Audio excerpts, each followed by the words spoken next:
வணக்கம் ருத்ரோ astro TV நேர்களே, நான் உங்கள் அன்பான சயின்டிபிக் வேதிக் அஸ்ட்ராலஜர் அஸ்ட்ரோரஞ்சி பேசுகிறேன். நல்லது நினைப்போம், நல்லதே நடக்கும். தொடர்ந்து நம்மளுடைய சேனல்ல வரக்கூடிய வீடியோஸ் நீங்க பார்த்துட்டு இருப்பீங்கன்னு நினைக்கிறேன்.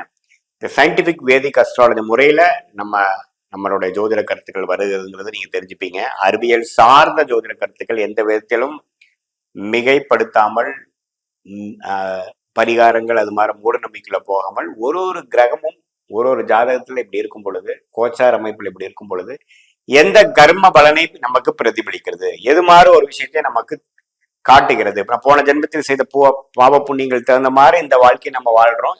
அதுக்கு தகுந்த மாதிரி கிரகங்கள் எப்படி நமக்கு காய் நகர்த்துகிறதுங்கிறது நம்ம தெளிவாக சயின்டிபிக் வேதிக் அஸ்ட்ராலஜி முறையில நம்மளுடைய வீடியோஸ்ல பார்த்துட்டு இருக்கோம். அந்த அடிப்படையில மிதுன ராசிக்காரர்களுக்கு த செகண்ட் ஆஃப் 2025 ஜூலை 1ஆம் தேதியிலிருந்து டிசம்பர் 31 வரைக்கும் வரக்கூடிய அந்த 6 மாதங்கள் 183 டேஸ் எத்தகைய ஒரு காலகட்டமாக மிதுன ராசிக்காரர்களுக்கு இருக்குங்கிறத நம்ம பார்க்க போறோம்.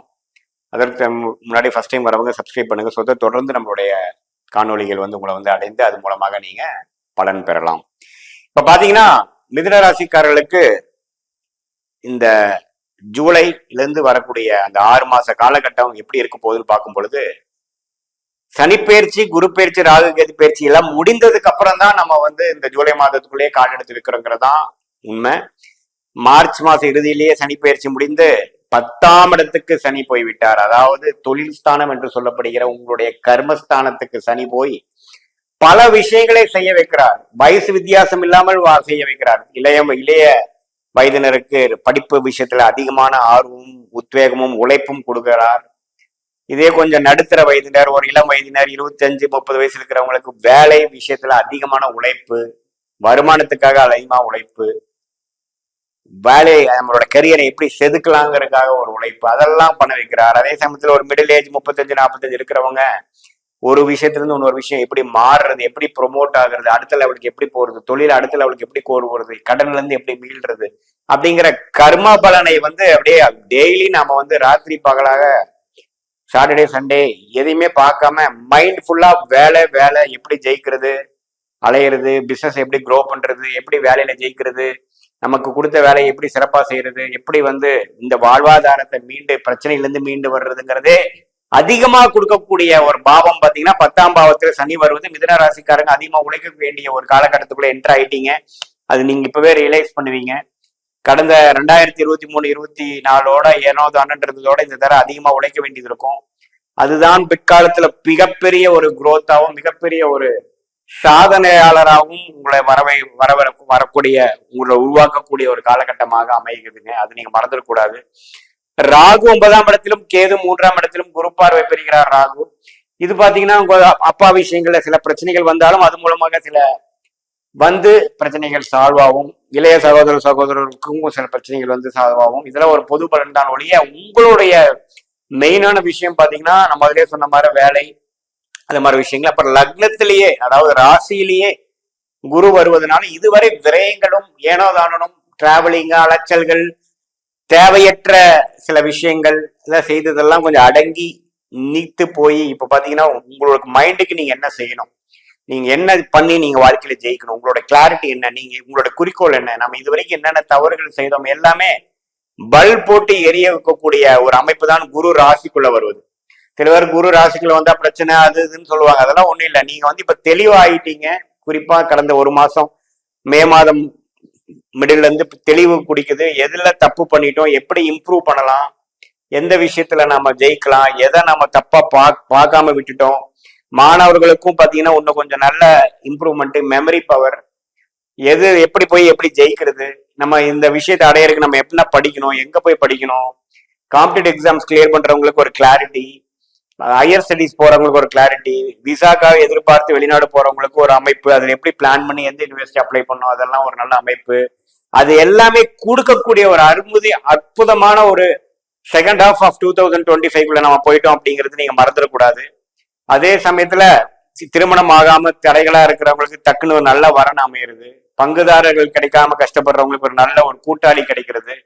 இது மாதிரி எல்லாத்துக்குமே ஒரு வாழ்க்கையில ஒரு அளவுக்கு எல்லாமே ஒருங்கிணைத்து வந்து அது மூலமாக ஒரு நம்ம ஜெயிக்கக்கூடிய பர்சனல் லைஃப்லயும் ப்ரொஃபஷனல் லைஃப்லயும் ஜெயிக்கக்கூடிய அமைப்புகள் வருது. அதே மாதிரி சீனியர் சிட்டிசன் இது வரைக்கும் பாத்தீங்கன்னா ஹாஸ்பிட்டல் செலவுகளா பண்ணிட்டு இருந்தவங்களுக்கு ஓரளவுக்கு நோய் அடங்கி நோய் எது மாதிரி ஒரு ட்ரீட்மெண்ட்டுக்கு சரி வருதுங்கிறது தெரிந்து அதுக்கு தகுந்த ஒரு நல்ல ரூட்ல நல்ல டாக்டர் கண்டுபிடிச்சு கரெக்டா போகக்கூடிய அமைப்புகளுக்கு டைம் வந்துருச்சு அப்படிங்கறத நாம தெரிஞ்சுக்கலாம். அதே சமயத்துல இல்லத்தரசிகளுக்கும் பாத்தீங்கன்னா இது மாதிரி குடும்பத்துல அமைதி இல்லாமல் செலவுகள் பிரச்சனைகள் முதியோர்களோட பிரச்சனைகள் இதெல்லாம் இருந்தவங்களுக்கு இப்ப கொஞ்சம் மனசு நிதானமாயி ஓரளவுக்கு நம் குடும்பம் நம் கணவர் நம் குழந்தைகள்னு வாழக்கூடிய ஓரளவுக்கு நல்ல ஒரு புத்தி கொடுக்கக்கூடிய ஒரு அமைப்பு இதுவும் கண்டிப்பா இருக்குங்கிறத நீங்க தெரிஞ்சுக்கணும். அதே சமயத்துல குருவோட சஞ்சாரம் நல்லா இருக்கு, சனியோட சஞ்சாரம் நல்லா இருக்கு, ராகு கேதுகளும் தப்பு இல்லை. மற்ற கிரகங்கள் ஆகிய புதன் சுக்கிரன் சூரியன் செவ்வாய் எல்லாமே இந்த அடுத்த 6 மாசம் ஓரளவுக்கு நல்ல அமைப்புகள் இருந்து சனி ராகுவோட சேராமல் இருக்கக்கூடிய அமைப்புகள் இருக்கிறதுனால பெரிய தவறுகள் கிடையாது. இது ஒரு கோல்டன் டைம் ஃபார் மிதுன ராசிக்காரர்கள். நீங்க எந்த விஷயத்துல போய் நம்ம ஜெயிக்க முடியுங்கிறத அறிந்து அந்த விஷயத்துக்குள்ள கால் எடுத்து வைக்கக்கூடிய உண்மையே ஆழமா போகக்கூடிய ஒரு அற்புதமான ஒரு செகண்ட் ஹாஃப் ஆஃப் 2025 வந்து வயது வித்தியாசம் இல்லாம தெரியுதுங்க. இதை வந்து எல்லா மிதுன ராசிக்காரர்களும் உணர்ந்து புரிந்து நீங்க செய்யக்கூடிய விஷயத்துல ஒண்ணுமே தெளிவு பெற்று 10 விஷயம் செய்யறீங்கன்னா அதுல 10 விஷயத்துல எந்த விஷயம் முக்கியமோ அந்த விஷயத்தை மட்டும் கான்சென்ட்ரேட் பண்ணி மீதி இருக்கிற விஷயத்தை எலிமினேட் பண்ணி அடுத்த லெவலுக்கு both health physical condition mental condition financial condition also family கண்டிஷனை இம்ப்ரூவ் பண்ணக்கூடிய ஒரு அற்புதமான ஒரு கிரக அமைப்பு உங்களுக்கு வருது. இந்த டைமை நீங்க நல்லா யூஸ் பண்ணி மேலுக்கும் மேலும் வரணுங்கிறது நான் என்னோட கேட்டுக்கிறேன். இது வந்து ஒரு பொதுவான பலனை தவிர உங்களுடைய ஜென்ம ஜாதகத்துல உங்களுக்கு என்ன லக்னத்துல நீங்க பிறந்தீங்க, என்னென்ன கிரகங்கள் எப்படி இருக்கு, ஸ்தான பலம் எப்படி இருக்கு, திக்பலம் எப்படி இருக்கு, என்ன தசா புக்திகள் போய் கொண்டிருக்குது, தசநாதனும் புக்திநாதனும் இப்ப நான் பேசின கோச்சாரத்துல எந்த மாதிரி அமைப்புல இருக்கிறாங்கிறதெல்லாம் கூட்டாக சேர்த்து பார்க்கும் பொழுது உங்களுடைய இந்த அடுத்த வரக்கூடிய ஷார்ட் டேர்ம் லாங் டேர்ம் எல்லாம் எப்படி இருக்க போகுது, எது மாதிரி திசையில உங்களுடைய வாழ்க்கையை வந்து நவர போகிறது, மாறக்கூடிய வேலை மாறக்கூடிய ஒரு டைமா அல்லது இன்னும் ஒரு வருஷம் ப்ரொலாங் பண்ண வேண்டியதா, வெளிநாடு போகக்கூடிய டைமா, தொழில் மாற்றக்கூடியதா, கல்யாண விஷயம் சில பிரச்சனைகள் இருந்தா எப்போ ஒரு முடிவு எடுக்கிறது, குழந்தைகள் பாவங்கள், படிப்பு, ஹையர் ஸ்டடீஸ், இது எல்லாமே உடல் நலம் எல்லாமே வந்து எப்பப்ப எது மாதிரி நடக்குதுங்கிறத எல்லாமே நம்ம டீட்டெயில்டா நம்ம தசாபுக்திகளும் கோச்சாரம் மிக்ஸ் பண்ணி எந்த ஒரு மூட நம்பிக்கையும் போகாமல் பரிகாரங்கள் அது மாதிரி விஷயத்துக்கு போகாமல் உள்ளது உள்ளவாறு சயின்டிபிக் விதத்துல நம்ம பார்க்க முடியுங்கிறது நான் கேட்டுக்கிறேன். இது வந்து ஒரு பொதுவான பலன் தான். மீண்டும் மற்றொரு காணொலியில் நாம வந்து சந்திப்போம். நன்றி, வணக்கம்.